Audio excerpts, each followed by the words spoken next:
I woke up bald, on the day the nation was supposed to honor me on live television. My evening gown was shredded. My door wasn't forced open. It was someone I trusted. I had never felt so humiliated in my life. 72 years of sacrifice wiped away with a single act of cruelty. But they didn't know that this would also be the day they'd lose everything. What would you do if your own children turned you into a joke, right before the world applauded you? I didn't scream. I didn't even cry. I just sat there, on the edge of my bed, with my fingers still trembling against the smooth skin of my scalp. The morning light was pouring in through the blinds, gentle and golden. But nothing about that moment was soft. It felt like I'd been hollowed out and left to rot in silence. My silk pillowcase was on the floor, tangled, with thin strands of grey clinging to the fabric. I don't remember pulling it off. Maybe I had. Or maybe it fell when I jolted awake and felt nothing. No hair, no texture, just skin, cold and bare. I stood up slowly and walked toward the closet. That's when I saw it. My gown, the navy blue one I'd chosen weeks ago, the one with the delicate beading that reminded me of stars, shredded, torn from the waist down like an animal had clawed through it. Except it wasn't an animal. It was human, calculated, personal. I didn't need evidence. I didn't need a camera. I knew. And yet I turned around anyway and saw the folded piece of paper on my vanity, crisp, neat, as if they wanted me to read it before anything else. Now you have the look that fits you, old and pathetic. That was all it said. No signature, no apology, just those words, each one slicing through my gut like glass. 72 years. I've carried my share of pain, lost a husband, raised a son, survived cancer, built my own investment firm when no man in the industry would take me seriously. I've spoken on stages, mentored women, managed millions. I never thought humiliation would feel like this. I didn't cry, not yet. But I did sit back down, because in that moment, I realized something. They thought this would stop me. They thought I would call the station and cancel my appearance, that I would hide behind curtains and shame, that I would let them win. I can still hear their voices from the night before. Jade giggling in the kitchen. Daniel talking low, like always when he was lying. I should have known something was off when they offered to stay overnight. Said they wanted to help me get ready for the big day. Said they wanted to be supportive. But it was just positioning, getting close enough to strike. I had left my door unlocked. I remember laying out the dress, hanging it just right, turning on the classical playlist I always listen to before public appearances. I remember feeling proud, not for the award, not even for the cameras, but because at 72, I had lived with integrity, and now they had reduced all that to a joke. But not for long. I stood up again and walked to the bathroom. The reflection was jarring. My eyes looked older, smaller somehow, my scalp pale and exposed under the light. But I didn't turn away. I reached for my phone. Maria picked up on the second ring. I said one sentence. "Bring the ash blonde shoulder-length wig, the one with the volume." She didn't ask questions. She knows me. Has for 30 years. Next, I texted my stylist to come to the house. Makeup, lashes, the works. If I was going to walk into that studio, I would not do it looking like a victim. I'd do it looking like the woman who raised a son alone while managing to outperform 3 corporate CEOs. I didn't bother waking Daniel or Jade. I knew they would be sleeping soundly in the guest room, smug and satisfied, thinking they had outmaneuvered the old woman. But that was their mistake. They thought silence meant surrender. The stylist arrived within the hour. Maria followed with 2 garment bags.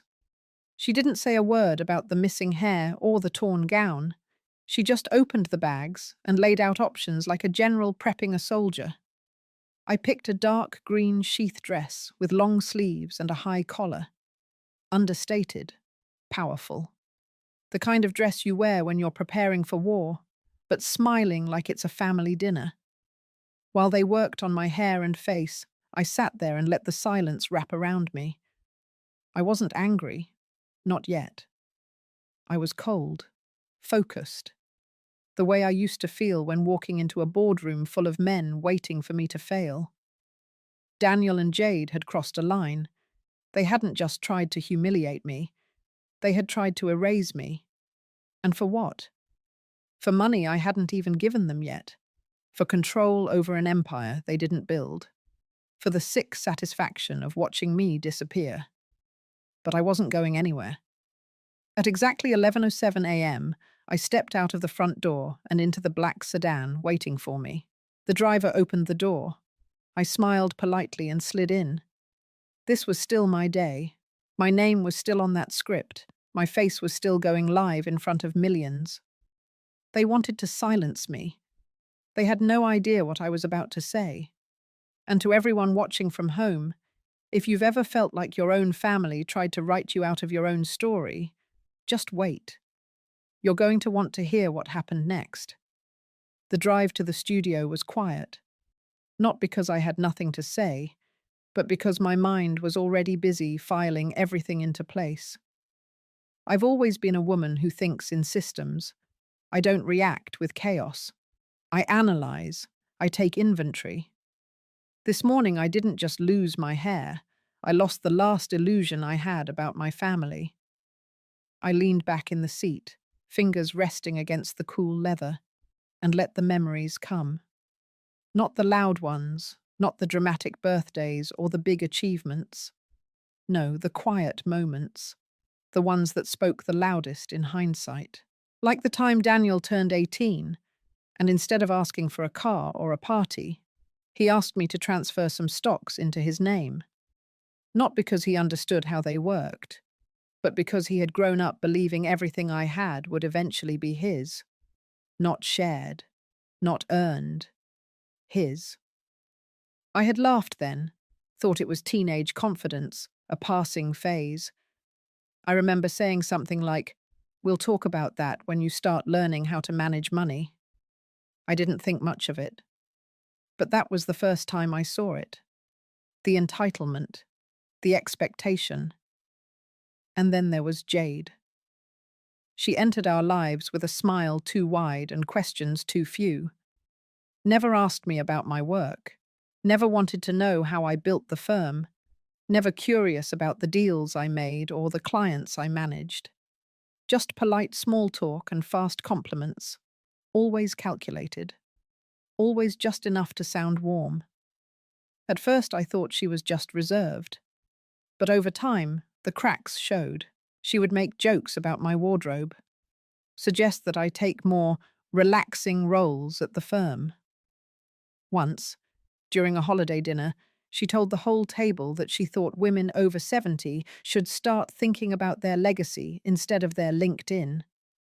Everyone laughed, including Daniel. I remember how I smiled that night.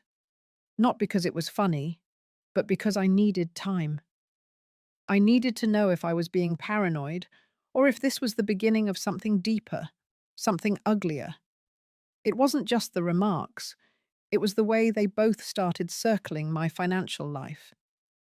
Daniel began asking to review quarterly reports for the firm. Jade brought up estate planning during brunch. Their questions became more specific, then more frequent, then more direct. They wanted access, control, and they weren't hiding it anymore. Still, I waited. I didn't want to believe it had come to this. I raised Daniel alone after his father died. I built a company from scratch. I made sure he never missed a field trip, a dentist appointment, a birthday. I was never absent, not once. And for a while I thought that mattered. But Daniel had grown up in privilege, even if it wasn't obvious. He never had to wonder if the electricity bill would be paid, never had to watch me cry over bounced checks. He never knew about the nights I stayed up reading SEC regulations because I couldn't afford a lawyer in the early days. He only saw the results. The cars, the comfortable house, the clean kitchen, the nameplate on the office door.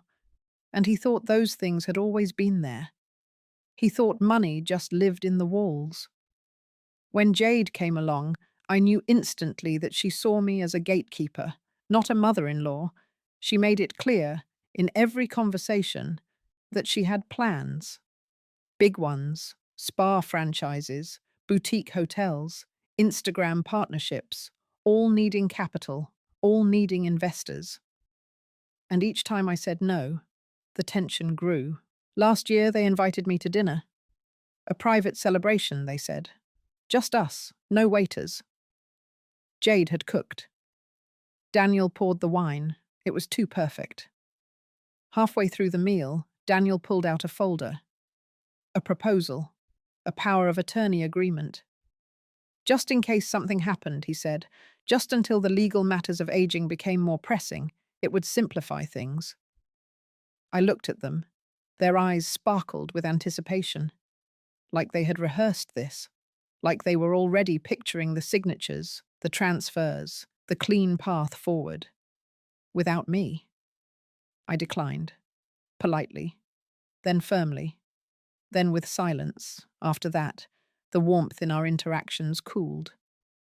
Not instantly, but gradually. Fewer visits, fewer calls, more passive-aggressive remarks about my schedule. Jade started suggesting I take longer vacations. Daniel joked about how hard it was to be next in line. What line? I thought. There was no line. This wasn't a monarchy. This was my life, my work, my decisions. The more they pushed, the more I pulled back. I began auditing my accounts, locking down access points, moving investments into trusts with conditions they couldn't touch. I hired Eleanor again after nearly a decade. We didn't talk about wills. We talked about shields. At the time, I wasn't angry. I was sad. Sad that my own son saw me not as a parent, but as a roadblock. Sad that love had become leverage. Sad that the home I built had turned into a blueprint for conquest. But sadness has a shelf life. And this morning, when I found myself stripped of dignity, of peace, of privacy, the sadness expired. In its place, a different feeling took root. Clarity, not rage, not panic, but precision. They had made their move. Now, it was my turn. By the time we reached the studio, my plan had already taken shape. It wasn't fully formed yet, not down to the last detail, but the bones were there. Years of running boardrooms had taught me that clarity wasn't something you waited for. It was something you claimed, one step at a time. I stepped out of the car, heels steady on the concrete, posture straight. The producer greeted me at the entrance with a big smile, complimented my dress, my poise. No one mentioned the obvious, that I looked different, that something was missing, that something had been taken, and that was fine. Let them think whatever they wanted. Maria waited for me inside the green room. She was sitting on the small couch, hands clasped together like she was praying for strength. She stood up when I walked in, but didn't say anything until the door closed behind us. She asked if I was sure I wanted to go through with this. I nodded, then I handed her my phone and gave her 3 instructions. 1. Call Eleanor. Tell her to be at my house by 4 p.m. 2. Pull up the file we had discussed 2 months ago, the one marked Foundation Draft. 3. Do not, under any circumstance, tell anyone what was about to happen. She didn't argue. She just nodded and got to work. The makeup artist came in next. I let her do what she needed to do. Light foundation, strong eye, neutral lips. As she worked, I stared at my reflection. The woman in the mirror didn't look wounded anymore. She looked focused, determined, ready. After the final touch, the stylist rechecked my hairpiece. It was secure, neat, but not too perfect. The kind of hairstyle that said I had nothing to prove. The segment producer came in to give me a rundown of the taping schedule. I listened carefully, then asked for one minor change. Instead of having the host read my biography, I wanted to say a few words myself at the beginning. Just a short message, I said. A reflection on the journey. She looked hesitant, but agreed. I had been in this business long enough to know how to use my reputation when I needed it. While I waited for the countdown, I closed my eyes and went through each part of the plan again. Step 1 was already in motion. Step 2 required timing. Step 3 would be the moment they never saw coming. The cameras rolled at 1 p.m. The lights came up. The host smiled, said her opening lines, welcomed the audience. Then she turned to me and gestured. I leaned forward slightly, smiled politely, and spoke. I started with gratitude. For the years, for the opportunities, for the people who had helped me build a career when I had nothing but drive and a stack of rejection letters. Then I shifted. I spoke about the cost of success, about how women my age were often celebrated in public while being quietly erased at home.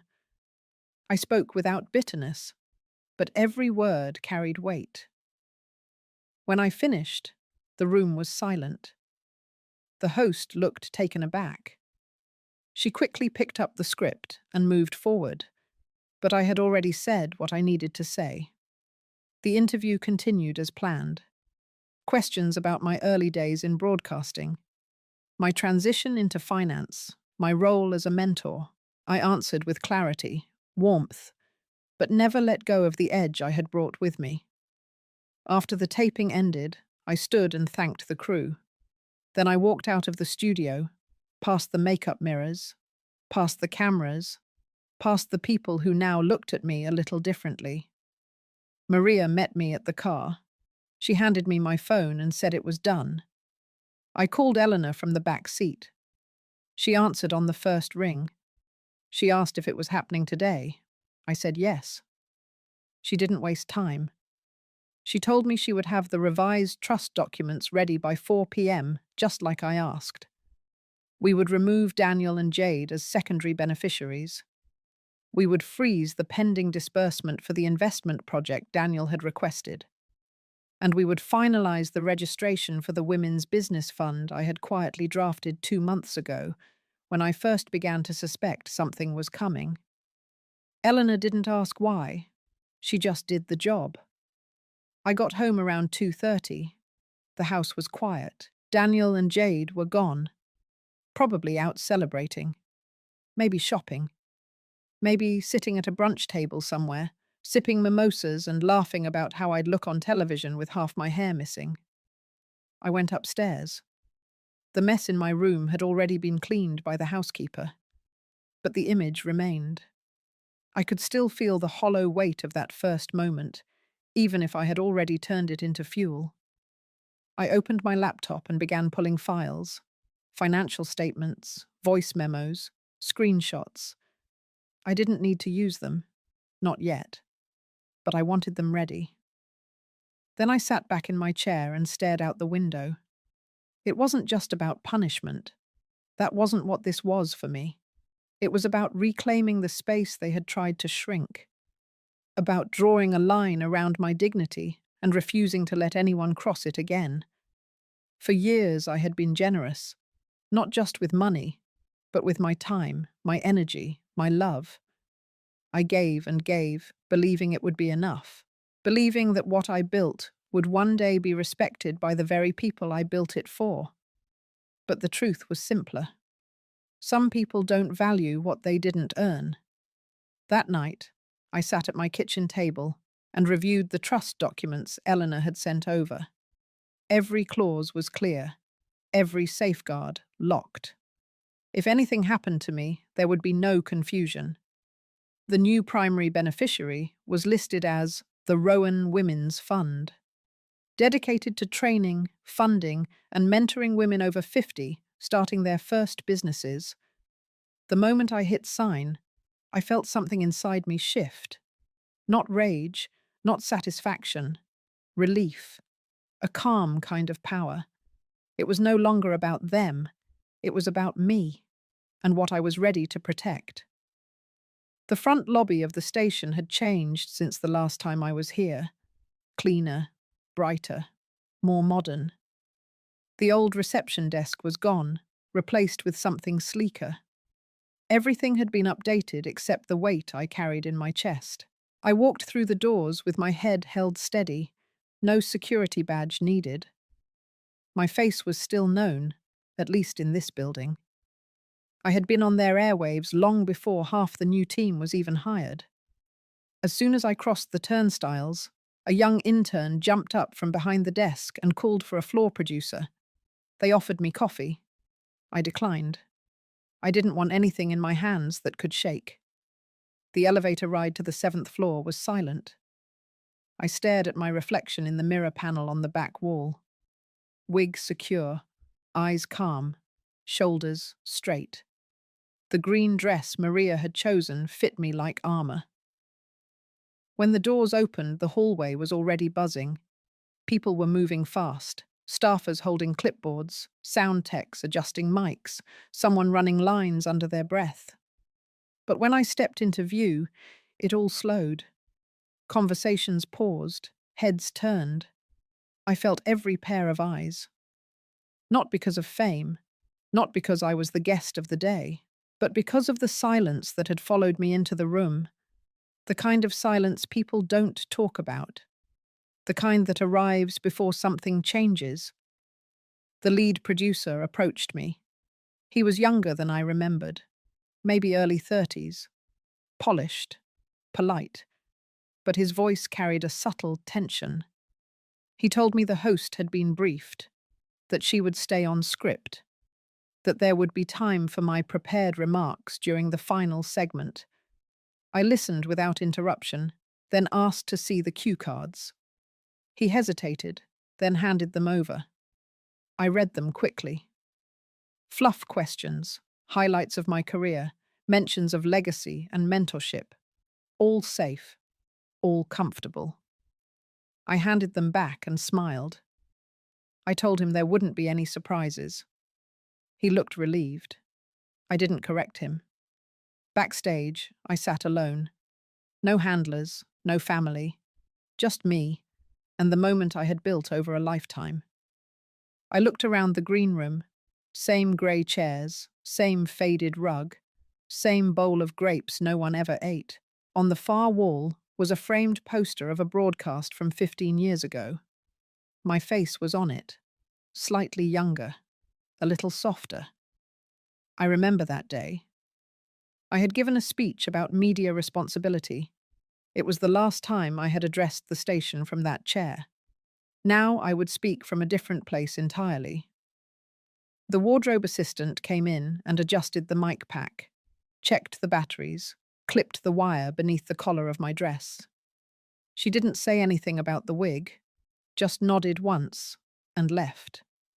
That, more than anything, told me she knew. 5 minutes to air. Maria texted me from the parking lot. Just 3 words. All set. Quiet. Steady. Like her.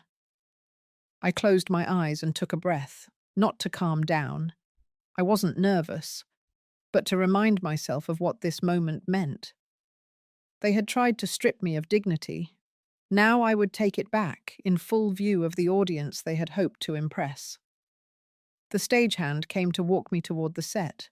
I followed him down the corridor, past the production office, past the line of interns, and into the studio. Lights dimmed, cameras idle. Everything waiting. The host greeted me at the edge of the stage. Her smile was wide, professional, camera-ready. She complimented my outfit, told me how honored she was to have me back. I shook her hand and returned the smile. I could tell she sensed something was different, but she didn't ask. No one did. We took our seats. The floor director counted down, the lights rose, and we were live. The host launched into the intro, her words polished, practiced. She spoke of my career, my legacy, my contributions to both media and finance. She called me a trailblazer. I kept my eyes on her, steady, nodding when appropriate, smiling when needed. The first few questions were expected. Career milestones, mentorship, the challenges of being a woman in a man's world.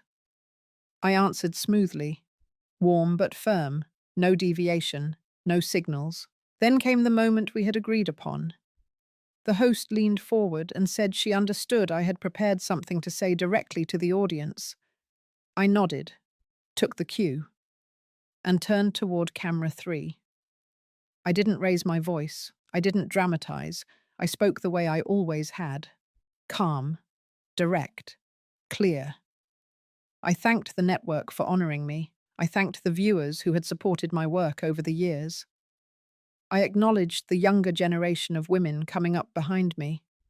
Then I paused, and I spoke the next line without blinking. This morning, before the sun came up, I experienced something I wouldn't wish on anyone. Someone, under the same roof where I had offered warmth and trust, violated both. I didn't name names. I didn't need to. I continued.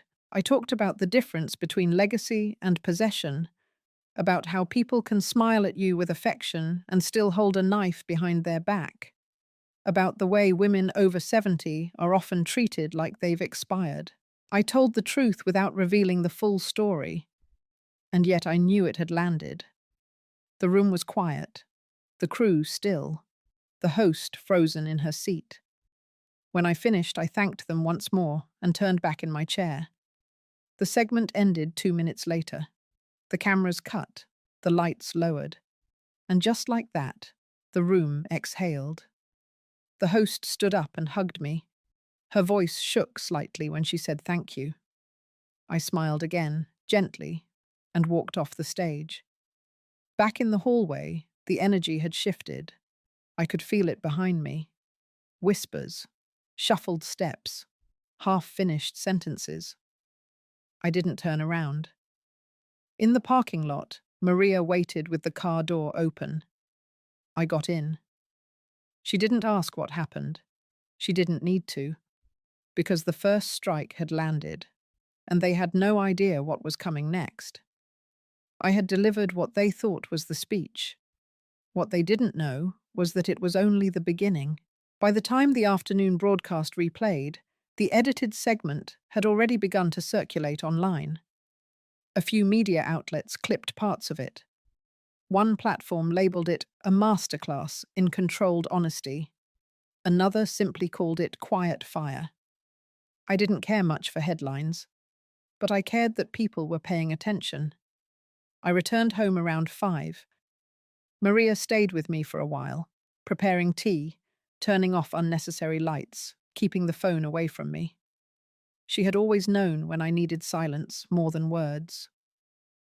Upstairs, I changed out of the green dress and into a navy sweater, the same one I wore to Daniel's college graduation. It no longer carried warmth, only irony. I sat down at my desk and opened the folder marked Primary Proof. Inside were 3 files, 2 audio clips, 1 document. The first audio clip was dated 3 weeks ago, a dinner at my home. Daniel had forgotten his phone was recording, or maybe he thought I wouldn't know how to retrieve the deleted files. He was wrong. In that recording, he told Jade that the only thing standing between them and full control was my signature. He said I was too proud to see that my time was up, that eventually, with a little more pressure, I'd hand everything over. He laughed when he said it. The second clip was worse. It was taken from the guest room hallway. Maria had installed a discreet audio recorder after I expressed suspicions about late-night conversations I wasn't meant to hear. This one caught Jade explaining her plan to stage a minor accident. Not physical harm, just enough to trigger concerns about my memory, enough to justify legal intervention. She called it strategic nudging. I saved both clips to a secure drive, then uploaded them to a private folder with read-only access. I created a link. That link would be my anchor. The document was a printed transcript of Daniel's attempts to access restricted accounts from my firm's internal platform. Eleanor had discovered the traces during a routine audit. 3 login attempts from an unrecognized device, all tied back to Daniel's home IP address. That night, I didn't sleep much. The next morning, I called Greg Stanton, former mentee, now a senior editor for a respected financial publication. We hadn't spoken in months, but his voice was calm and steady the moment he picked up. I told him I had something he needed to hear. We met at a small cafe off East 59th, corner table, no one around. I handed him a single flash drive, no explanation, just a date and time. He nodded, no questions, just a quiet understanding. Later that day, Greg sent me a message. He said he had listened to the clips, reviewed the document. He asked if I wanted to go public. I told him not yet. First, I wanted one more opportunity, a controlled environment, live, unfiltered. I called the station and asked for a follow-up segment, a continuation, framed as a deeper conversation about aging, legacy, and the dangers of mismanagement within families. I told them I would be willing to speak on record. They agreed faster than I expected. The new taping was scheduled for Friday afternoon, same host, same set. This time, fewer filters. In the green room, the air felt heavier, not tense, just loaded, the way a courtroom feels before a verdict. Maria sat next to me, quiet. She had stayed overnight, just in case. Jade and Daniel were nowhere to be found. 10 minutes before showtime, I reviewed my outline. No script, just bullet points and the link, a simple code embedded in the station's teleprompter. I had worked in television long enough to know how to make a delivery feel spontaneous while controlling every word. When we went live, I let the host lead for the first segment.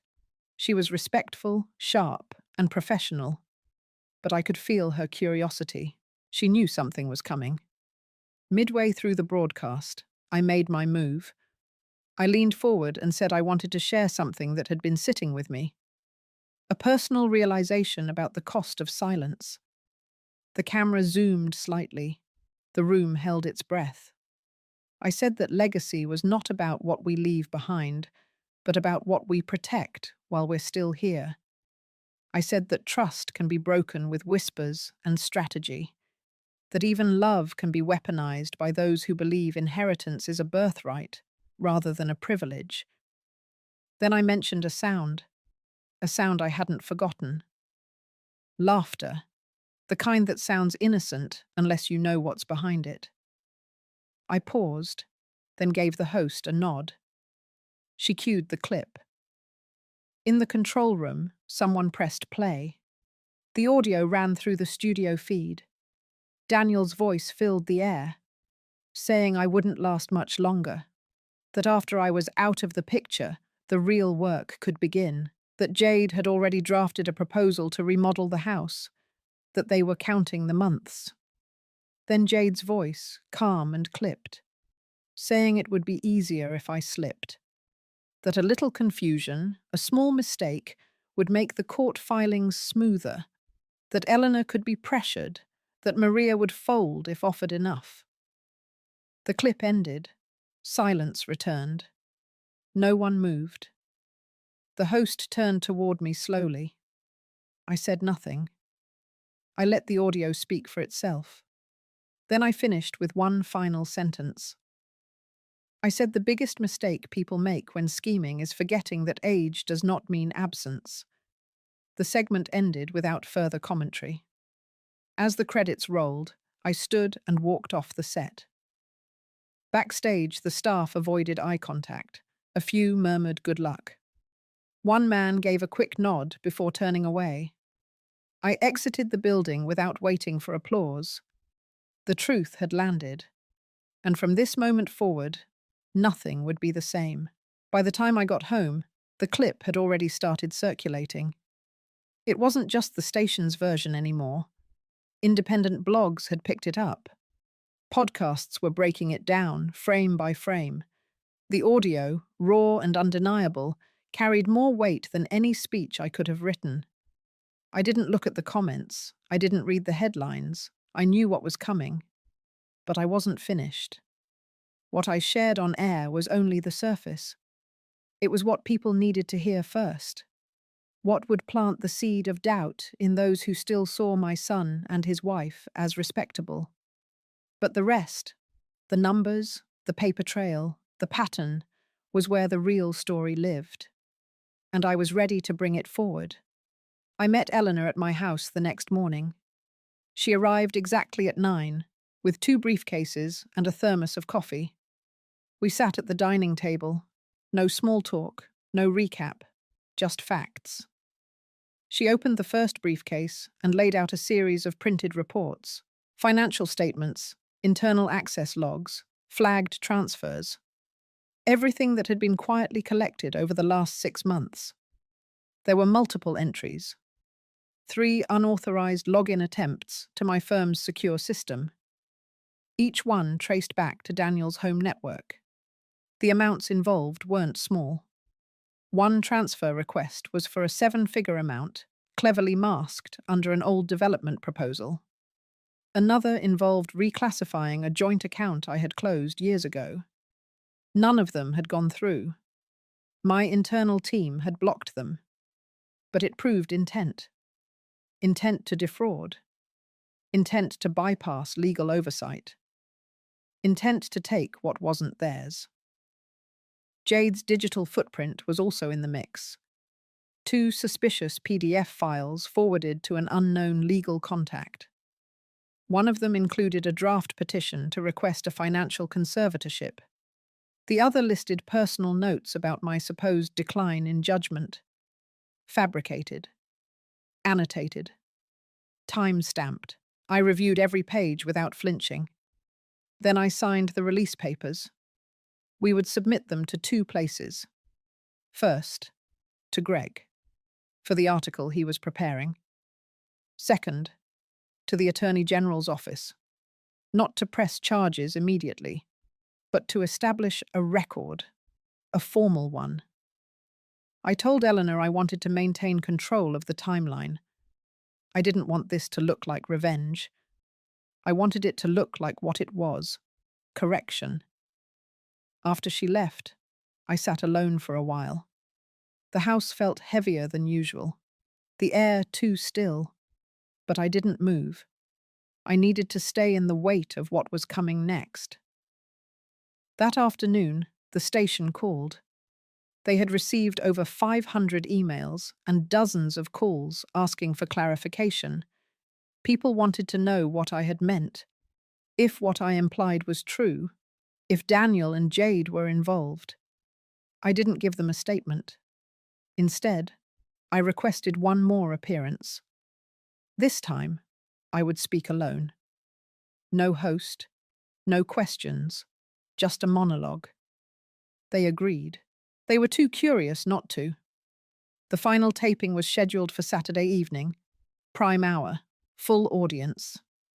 Backstage, I wore black, not for mourning, but because it grounded me. Maria sat behind the curtain. She didn't ask what I planned to say. She knew better than anyone that I rarely wrote anything down. My memory, despite what Jade had implied, was still sharper than most. When the cameras rolled, I stepped into the center of the stage. No chair, no backdrop, just me, a mic, and the spotlight. I began by thanking those who had written to me, for their support, for their questions, for their willingness to see beneath the surface. Then I walked them through the numbers. I didn't name Daniel. I didn't name Jade. But I spoke of the unauthorized attempts. I spoke of the transfers, the forged documents, the patterns. I spoke of trust, not as a feeling, but as a legal instrument, something built over decades and threatened in weeks. I held up one page, just one, a screen capture of the login log showing the IP address, the failed password entries, the timestamps. I said nothing as the camera zoomed in. Then I spoke of resilience, of what it meant to build something from scratch, to survive loss and rebuild, to raise a child without a partner and still deliver excellence, and to watch that child, as an adult, try to dismantle everything you worked for, simply because they believed they had waited long enough. I let the words hang in the air, not bitter, not angry, just true. And then I ended with this. I said that sometimes love isn't enough to keep people honest, that sometimes blood doesn't mean loyalty, that sometimes the person you raise is not the person who will hold you upright when the storm comes. But that never means you fold. You adapt, you protect, you rebuild, and above all, you choose yourself. The lights faded, the credits rolled, and I walked off stage knowing I had just shifted the ground beneath their feet. The morning after the broadcast, I woke to an inbox full of headlines. They called it a reckoning, a lesson, a warning. They used words like bold and unshakable. But I didn't feel any of those things. I felt quiet, like something had finally settled into place after years of being held just slightly off balance. Maria poured coffee while the news played in the background. No names were mentioned, but the message had been received. My voice, measured and calm, had cut deeper than any accusation. Still, there was one step left. I had told the truth. I had shared the betrayal. I had offered the facts. Now I had to close the door. Eleanor arrived just after 9. She brought the final version of the documents, neatly printed, double-checked, notarized. We went through each page carefully, nothing rushed, nothing missed. The language was precise. My personal and business accounts, all consolidated under a single trust. The Rowan Women's Fund, effective immediately. Structured to operate independently. Governed by a board. Protected by clause after clause of legal reinforcement. Daniel and Jade were not listed, not as beneficiaries, not as advisors, not even as emergency contacts. There would be no confusion. If something happened to me tomorrow, the structure would hold. Maria watched from the kitchen. She didn't interrupt. She didn't need to. Her presence had become the anchor I leaned on without words. I signed the papers with a steady hand. Eleanor placed them in a fireproof folder, tucked into her case, and stood. Before she left, she paused. She said I had done something most people never find the strength to do. I thanked her and walked her to the door. When it closed behind her, the house went still again. But this time, it wasn't heavy. It felt like air was moving again. At noon, I called the board members I had quietly selected over the past few months. Women I trusted, women I respected, women who had built things from the ground up, just like I had. We held a virtual meeting, short, direct. I introduced them to the fund, explained the mission, outlined the first steps. Then I gave them access. Full authority to operate, to identify candidates, to begin the process of supporting women over 50 who wanted to start their own businesses but had never been given the resources. They didn't ask about Daniel. They didn't ask about Jade. They focused on the future. After the meeting ended, I turned off my phone and sat by the window. The sun had shifted just enough to cast a long, narrow beam across the floorboards. I followed it with my eyes, watching it stretch past the furniture toward the far wall. For the first time in months, I didn't feel like a woman preparing for war. I felt like someone who had already won. That evening, the phone rang again. This time, it wasn't a journalist or a station executive. It was Daniel. I didn't pick up. He called again, then again. I let them ring. Eventually, he left a voicemail. His voice was thinner than usual, the confident tone replaced by something more raw. He said he had seen the trust filing. He said he understood what I had done. He didn't ask for an explanation. He didn't defend himself. He just said that if there was anything left to say, he would be willing to listen. I deleted the message without responding. There was nothing left to explain. The next morning, I received an email from Jade. It was long, apologetic, carefully written. She used words like misunderstanding and regret. She mentioned therapy. She said she hoped the media storm would die down soon. She signed off with her full name. I archived it. By the third day, the media had moved on. Another scandal had taken its place, another story with louder noise. But for those who mattered, the message had landed. The house grew quieter with each passing hour. But the quiet no longer felt like absence. It felt like space. The kind of space I hadn't allowed myself in years. No footsteps stomping up the stairs. No slamming cabinet doors. No passive remarks at breakfast. No tension crawling beneath the surface of every conversation. Just silence and freedom. That weekend, I hosted a small dinner. Not for celebration, but for acknowledgement. Maria helped set the table. A few close friends came. Women who had been part of my life through storms and stillness. We ate slowly, talked openly, laughed without watching the door. I didn't mention Daniel. I didn't mention the trust. Instead, I spoke about the fund, about the women we could reach, about the lives we could change. And for the first time, I saw something shift in their eyes. Not pity, not worry, pride. They knew what I had done, and they understood why. When the night ended, and the house went still again, I stood in the kitchen and looked around. It no longer felt like a battleground. It felt like mine. The fallout came faster than anyone expected. Within 72 hours, Daniel's name was pulled from the advisory board of 2 investment firms. Not suspended. Removed. Quietly, but with finality. The press releases used vague language about internal restructuring. But the timing told the truth. Clients began pulling out of his consulting business. First in small waves, then in a tide. I had nothing to do with it. Not directly. I hadn't spoken a single name in public. But the pattern spoke for itself. And people in finance know how to read between lines. By the end of the week, one of his largest accounts filed a formal complaint with the ethics board. The board had no choice but to launch a preliminary inquiry, not because of what I said, but because of what he had tried to do.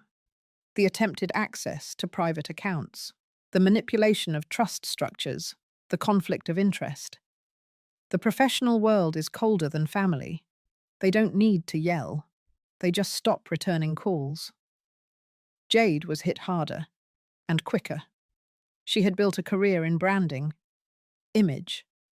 She sold herself as someone who understood legacy, who advised companies on how to craft narratives around generational wealth. Her entire pitch was built on the idea of respectability. But no amount of curated photos or thoughtful captions could undo what had already landed. The video clip of her voice had spread beyond finance. It landed in parenting forums. It trended on small business networks. It became the topic of late-night commentary.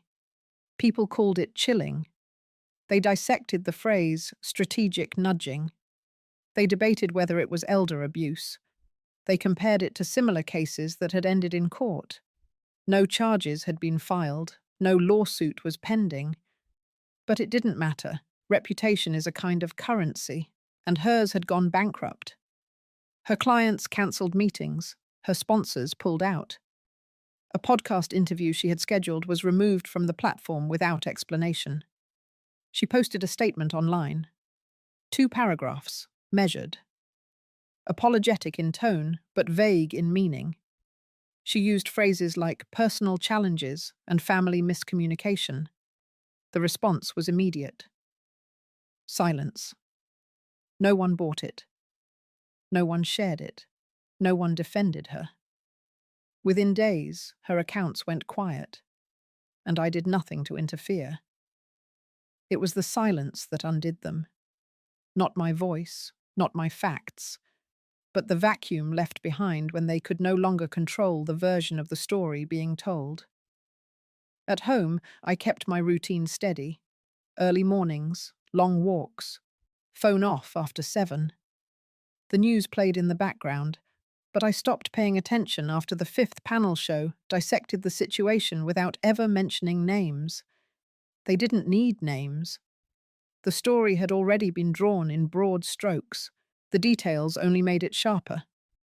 By the end of the 2nd week, Daniel sent another message. This one longer. He said he had lost his apartment, that they had started dipping into savings, that Jade's income had dried up, that they were reconsidering everything. He didn't ask for money, not yet. He just said he was lost. I didn't respond. Some things are not for fixing, some consequences are not meant to be softened. He made choices, calculated ones, and now he was standing in the middle of their impact. Jade, I heard through someone else, had started looking for freelance work under a different name. A rebrand, a reset. But the internet has a long memory, the kind that follows you even when you change your name.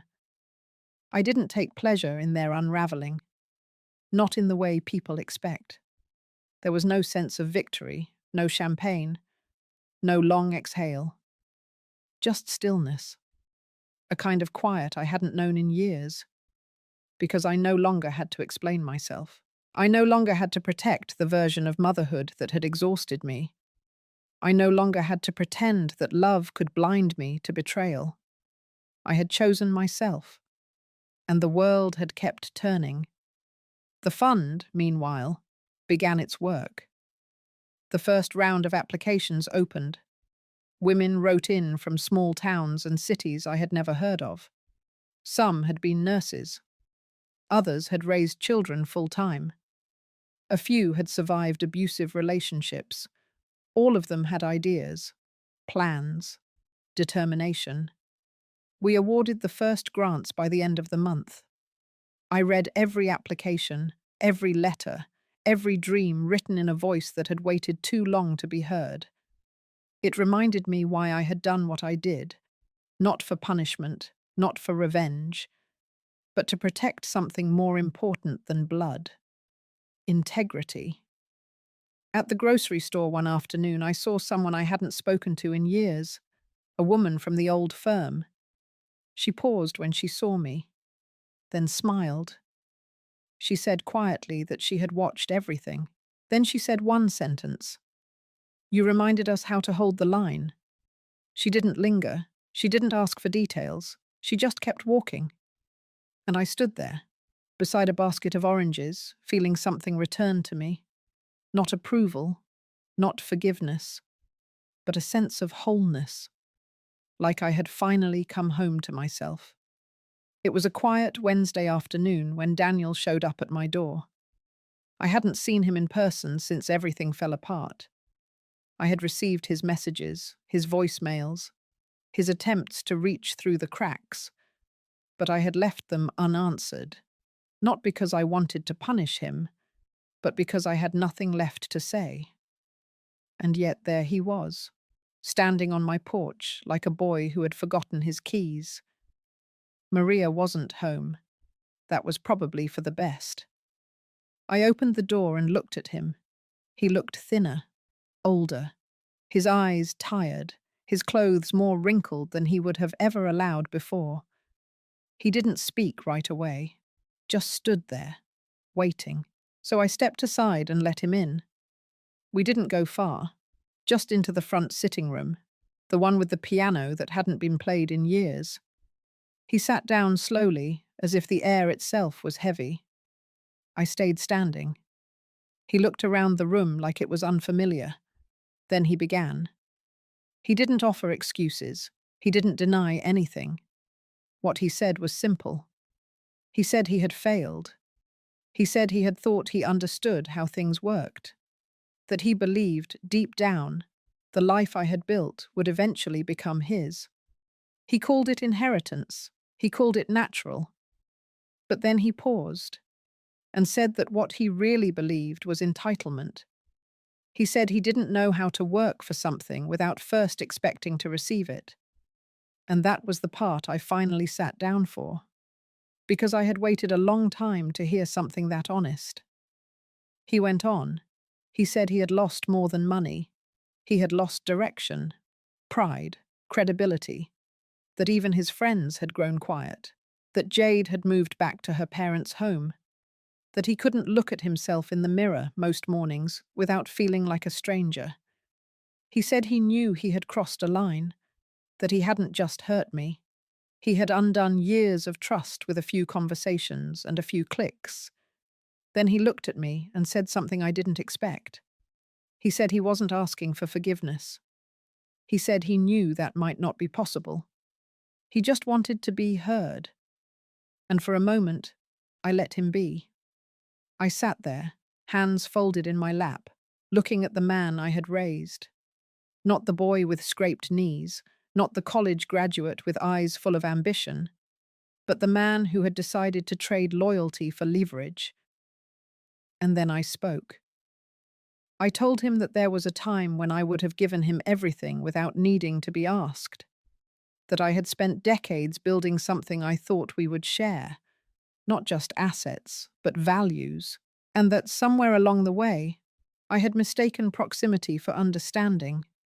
I said I had believed that love would be enough, but love is not protection. Love does not justify betrayal. Love cannot be an excuse for silence. He nodded, eyes cast down. I told him that I hadn't cut him out to make a point. I did it because I had reached the end of what I could give without losing myself.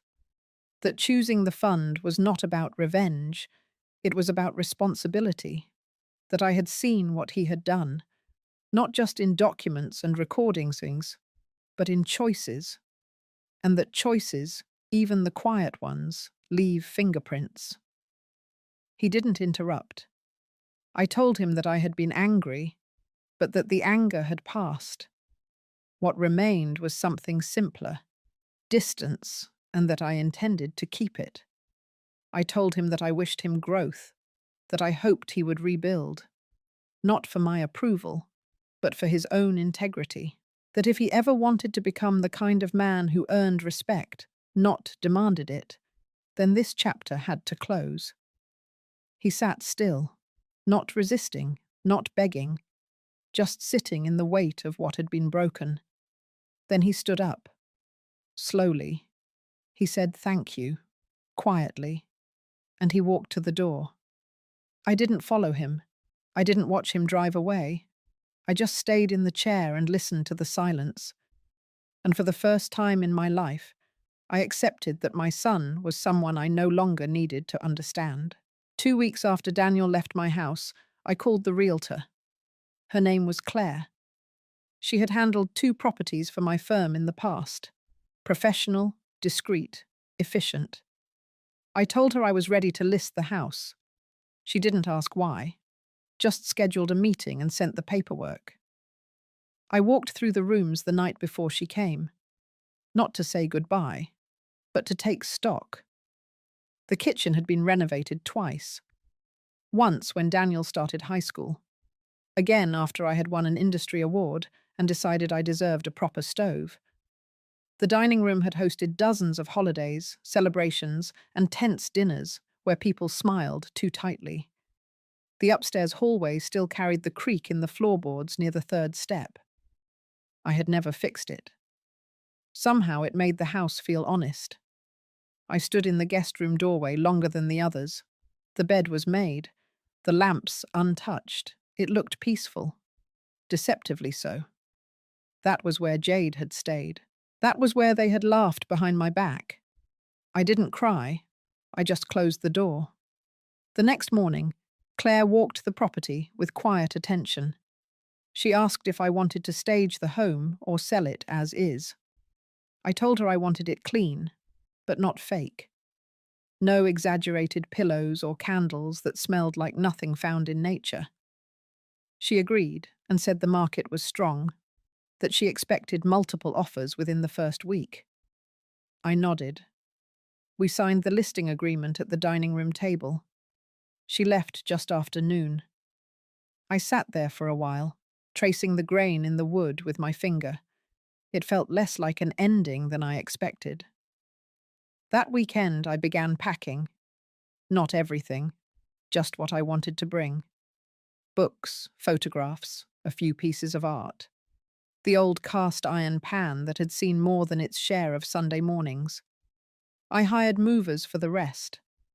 I didn't want to box up memories alone. It wasn't sadness that lingered in the air. It was dust, and I was tired of breathing it. I found a small cottage 2 hours south, near the coast, tucked behind a stretch of pine trees. The yard wasn't large, but it had sunlight in the morning and enough space for herbs. The floors were uneven, the windows older, but it felt human, lived in, ready. I closed on it in less than a month. I didn't tell anyone outside my attorney and Maria. There was no announcement, no goodbye party, no neighbors gathering at the curb, just a moving truck, a signature, and a last glance at the place that had once been everything. I left the keys in a clean white envelope on the kitchen counter. I arrived at the cottage on a Tuesday morning. The wind was soft. The porch steps creaked. The front door stuck slightly when I opened it. Inside, the air was cool and clean. Maria arrived that evening with groceries and a stack of mail forwarded from the old address. She placed them on the counter and smiled. She said the place suited me. I agreed. Over the next few days, I settled in. I learned the rhythm of the house, which windows caught the best light, which cupboard door needed a second tug. I planted rosemary in a clay pot near the back step. It grew quickly.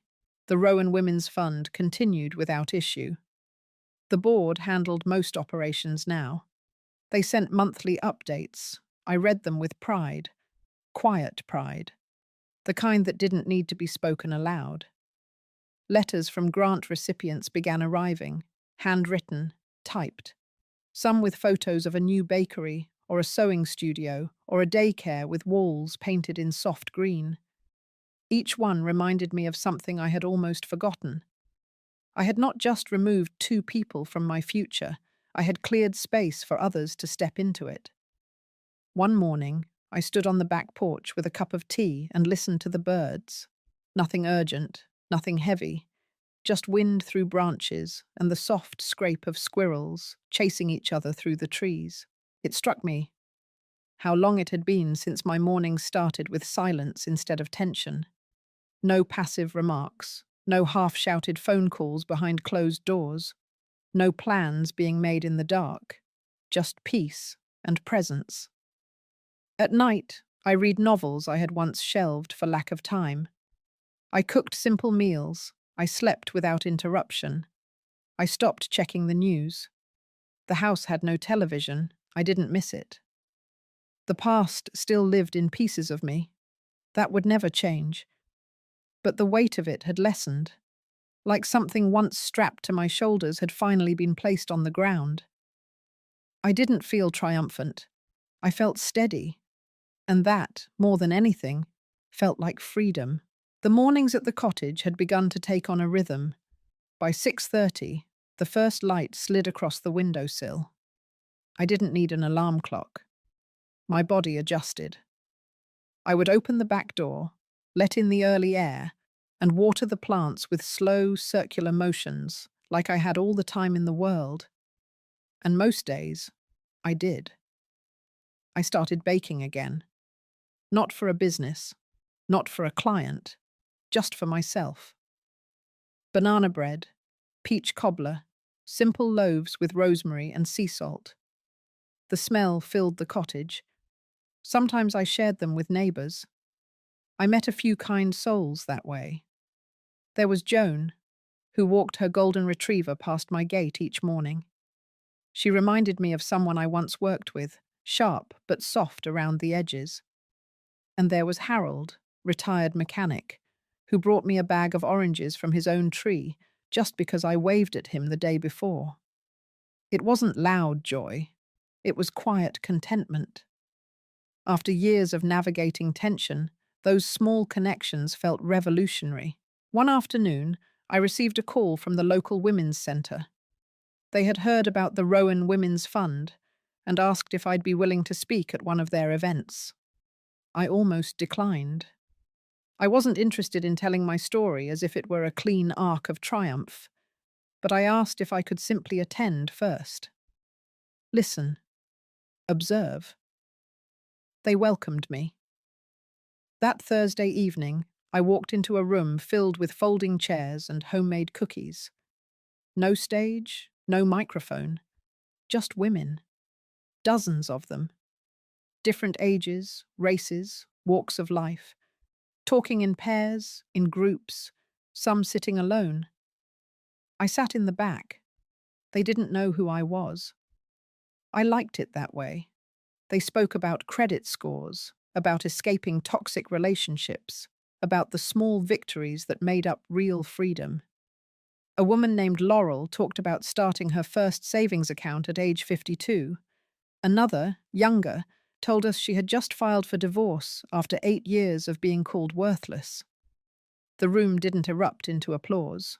It stayed quiet, respectful, deep. At the end, they invited anyone to share a few words. I didn't stand up, but I wrote a check before I left, quietly, without asking for recognition. The next day, I received a thank you card in the mail, handwritten, from someone named Sylvia.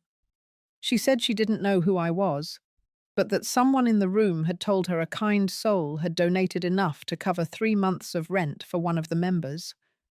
She wrote that she hoped that person knew their gesture mattered. I placed the card in the drawer beside my bed. It stayed there. I didn't call Daniel, not once. He didn't call me either. I sometimes wondered if he had married Jade, if they had kept the house or flipped it for profit, but the thought came and went like a cloud. No thunder, no storm, just passing weather. What I knew for certain was this. I had removed myself from their narrative. I had stepped out of the role they had written for me. No longer the quiet supporter, no longer the silent backer of their ambitions. I was my own. I didn't need the world to know it, but I knew it. One morning, as I returned from the farmer's market, I saw 2 young women sitting outside the coffee shop near Main Street. They were going over paperwork, visibly frustrated. One of them held her head in her hands. I offered them a smile as I passed, and for some reason, the one with short hair stood up and asked if I knew anything about grant writing. I paused, told her I might. They asked if I had a moment. I sat with them, listened to their plan. A mobile health van for rural women. They had heart, good intentions, terrible formatting on their proposal. I offered to help, gave them my number. A week later, they emailed me a draft. I returned it with notes. They got the grant. They sent flowers. I didn't need them. But I kept the card. In time, word got around that a woman named Patricia, quiet and patient, knew how to get things done. I started receiving emails from people I had never met. Some just needed guidance. Others needed a steady hand. I never charged a cent. I didn't want to go back to consulting full time. But this felt different, like giving without cost, like balance. That fall, I hosted a gathering. Nothing big, just 6 women. All of them had started something, a home business, a non-profit, a new life. We sat on my back porch with pie and cider and blankets. We didn't talk about pain. We didn't talk about betrayal. We talked about plans, possibilities, futures. As the sun dipped low and the trees cast long shadows across the yard, I looked around the table and felt something unfamiliar settle inside me. Not revenge, not relief, peace, earned, not given, and for the first time in a long time, I realized something important. Not every justice has to be loud. Some arrive quietly through the lives we help rebuild. The first snow fell late that year. It came in the middle of the night, soft and slow, like a whispered apology from the sky. When I opened the curtains that morning, everything outside looked clean again. Even the gravel driveway had a quiet dignity to it, tucked beneath a layer of white. I stood at the window for a long time, mug warm in my hands, watching, not thinking, just being. It had been nearly 2 years since I left everything behind. The house, the business, my son. The grief used to arrive like a wave. Now it was a tide. Present, but no longer crashing, just pulling gently, reminding me of what had once been mine and what I had chosen to let go. I didn't regret it. Not the cottage, not the silence, not even the final severance from Daniel. I had rebuilt not a home, but a self. Some days that still surprised me. The morning mail brought a holiday card, glossy, a photo of Daniel and Jade, matching sweaters, a toddler sitting on Jade's lap with a tight red bow around her head. I stared at it longer than I should have. There was no note, just the photo, a message without words, like they wanted me to see what they had built, or maybe what they thought I had lost. I placed it back in the envelope and slid it into the drawer without a sound. I didn't cry. I didn't feel bitterness, just distance. The kind that had once been painful, now simply protective. I turned back to the kitchen. My pie crusts were resting, the oven warming. I had invited a few women over for a quiet end-of-year dinner. Nothing grand, just a table full of roasted root vegetables, warm bread, stories, and laughter that didn't carry the sharpness of old wounds. That night, the cottage filled with the scent of cinnamon and citrus. Joan brought her famous apple crisp. Harold dropped off a bottle of local wine at the gate, shy as ever, and waved from his truck. The evening passed like the snowfall, unhurried, gentle, whole. As the women left, wrapping scarves and sharing hugs, one of them turned back and touched my arm. She said, "You remind us that it's never too late to begin again." I didn't have the words to respond, but I smiled. When they were gone, I stepped out onto the porch. The snow was still falling. I looked up into it, let the flakes land on my face. And in that moment, there were no headlines, no betrayals, no battles left to fight, just a woman standing in the stillness, alive, undiminished, and finally free. If this story touched something deep inside you, you're not alone. Many of us carry quiet wounds, especially when they come from the people we once trusted most. But strength can take the shape of silence, of rebuilding, of choosing peace over chaos. Have you ever walked away from something toxic and found a better version of yourself on the other side? Share your thoughts in the comments. Your voice might be the reminder someone else needs tonight.